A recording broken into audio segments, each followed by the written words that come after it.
At one point in my life, postmodernism was a favorite topic of mine. Wherever I was invited to give a talk, be it a college or a university department or an academic staff college, I would speak about postmodernism for something like 3 hours. That was my heyday.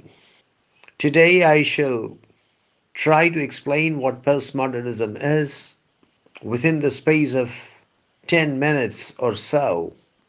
This, I think, is a very postmodernist exercise, explaining postmodernism in 10 minutes.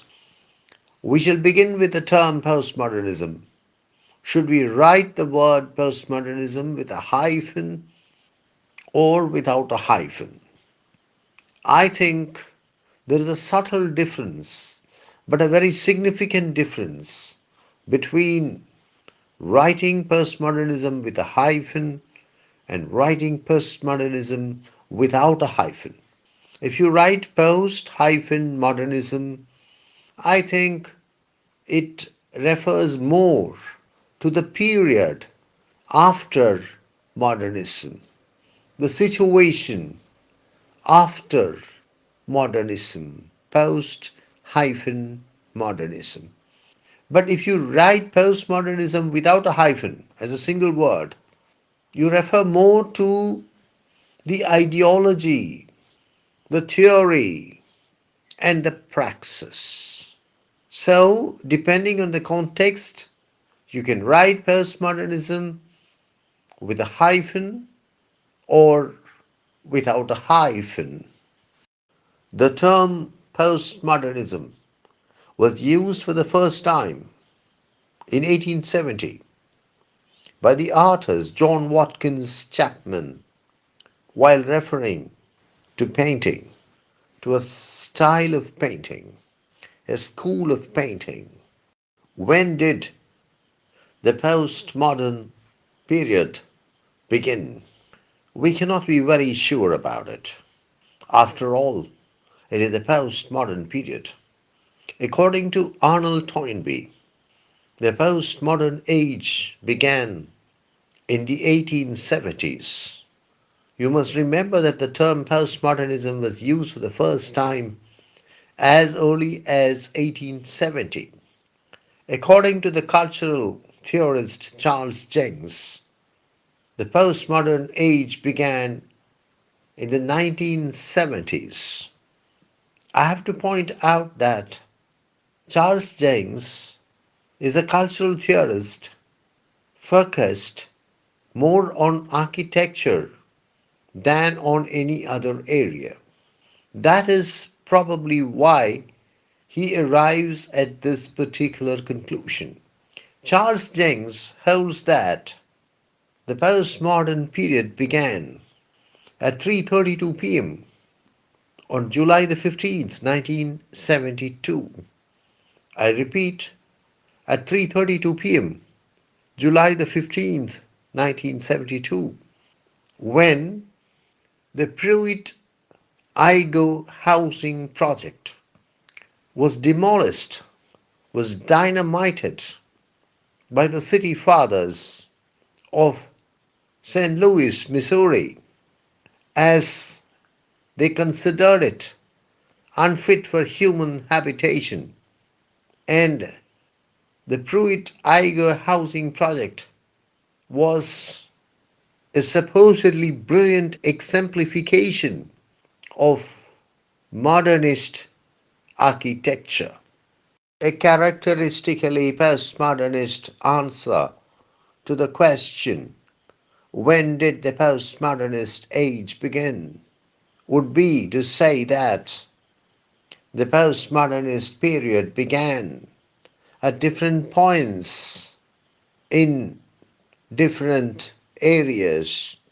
And you must remember that postmodernism is a phenomenon, is a theory, is an ideology, is a praxis spread across numerous disciplines, numerous areas, and these include literature, of course, historical studies, cultural theory, film, drama, art, including the plastic arts, science, communication, technology, management, politics, and whatnot. What is postmodernism? I think the best way to answer this question is to borrow a few words from the French philosopher Jean Francois Lyotard, who in his 1979 book, The Postmodern Condition, refers to postmodernism, defines postmodernism as incredulity towards meta-narratives. I repeat, incredulity towards meta-narratives. Postmodernism fundamentally is the rejection of grand narratives and the replacement of grand narratives by micro narratives, by little narratives. A grand narrative is a story which is seemingly comprehensive, which is seemingly universalist, which seemingly explains everything, which seemingly answers every question, which is seemingly the absolute truth. We have been hearing grand narratives for too long a time. We have been listening to grand narratives for too long a time. We now know that all grand narratives are hollow, that their claim to be absolute truth is false, that there is no narrative which can be successfully applicable under all conditions, in all points of time. We now say that we can successfully explain things by using micro narratives alone, because it is the micro narrative which contains within itself an awareness of the situation, of the particular scenario in which the problem is cited, in which the question is raised. Once a student asked me to define postmodernism in a single word, not a single sentence, but a single word. I accepted the challenge and said that if I am to define postmodernism using a single word, the word is contextuality. Because from the postmodernist point of view, nothing is context free.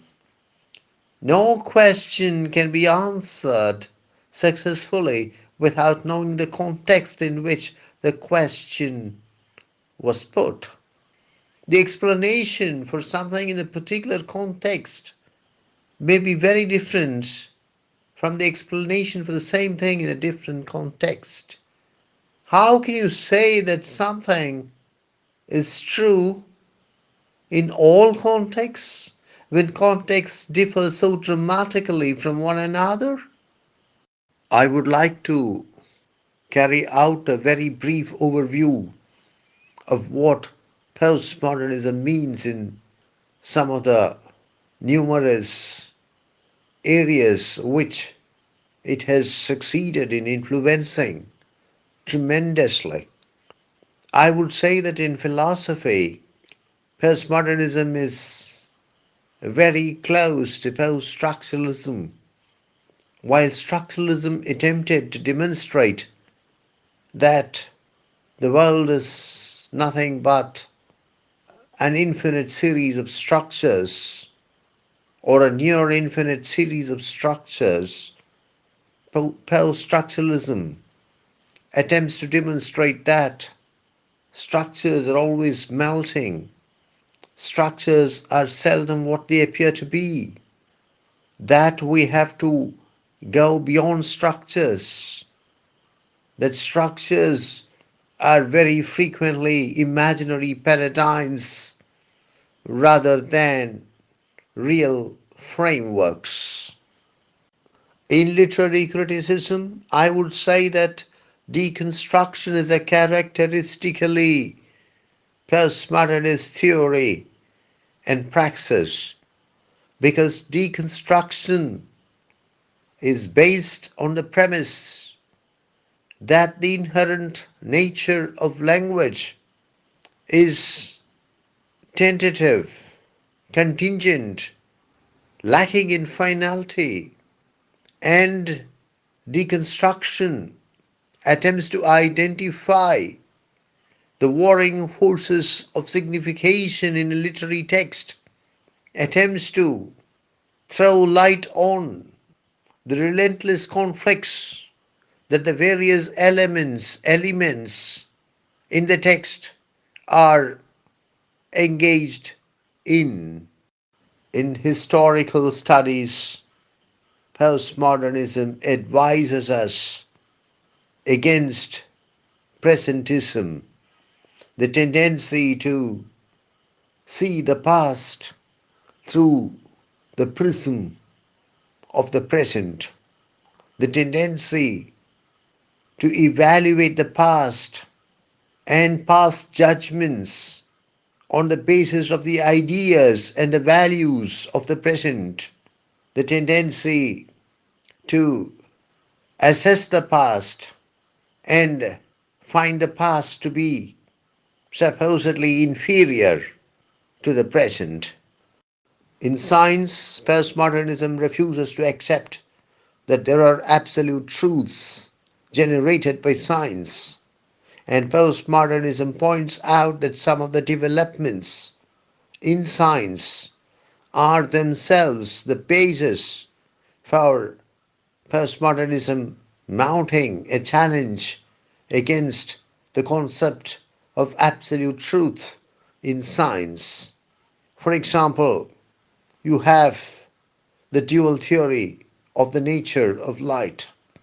When an experiment is set up to prove that light is a corpuscle, light proclaims, light answers, I am a corpuscle.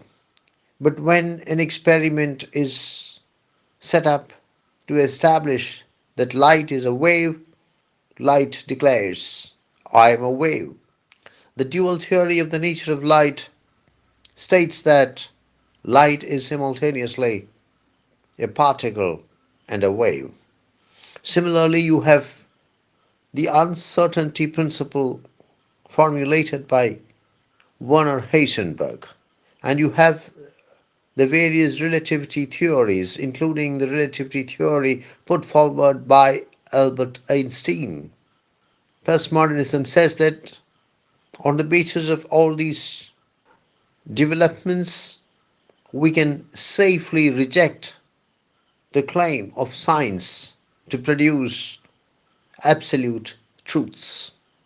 In architecture, postmodernism encourages the development of context sensitive architecture.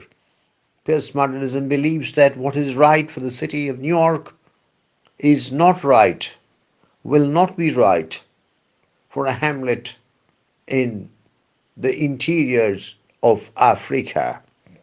Postmodernism encourages architecture to use local materials, local talents, local traditions, and to take the local situation fully into account.